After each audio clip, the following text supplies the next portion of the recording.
বিপত্তারিণী ব্রতকথা। বিদর্ভ দেশে এক রাজা ছিলেন, তার রানী অতিশয় ভক্তিমতী, বন্ধুবৎসল। তিনি নিষ্ঠা সহকারে বিপত্তারিণী ব্রত করতেন। এক মুচিনির সঙ্গে তার খুব সখ্য হয়েছিল। মুচিনিকে প্রায় নানা ফলমূল খাদ্যদ্রব্য উপহার দিতেন।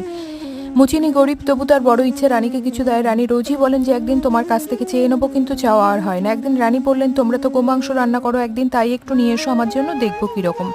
মুচিনি তো আহ্লাদে আটখানা পরম যত্নে গোমাংস রাঁধলো, তারপর কাপড়ে চাপা দিয়ে রাজবাড়িতে নিয়ে এসে রানীর হাতে দিলে। রানী সযত্নে তা তুলে রাখলেন। খাবেন না কখনোই, দেখবেন শুধু। মুচিনি গোপনে গোমাংস দিয়ে গেছে বটে, কিন্তু রাজবাড়ির একটি চাকর তা দেখেছে। সেই চাকরটি রাজাকে সব বলে দিতেই রাজা রানীর কাছে ছুটে এসে জানতে চাইলেন মুচিনি কি রেখে গেছে। যদি আপত্তিকর কিছু রেখে গিয়ে থাকে তাহলে রানীর গর্দান যাবে। রানী পড়লেন বিপদে। তিনি এক মনে ডেকে চললেন মা দুর্গা বিপত্তারিণীকে। মা দুর্গা তার কানে কানে বললেন, দেখো গে, সব ফুল হয়ে আছে।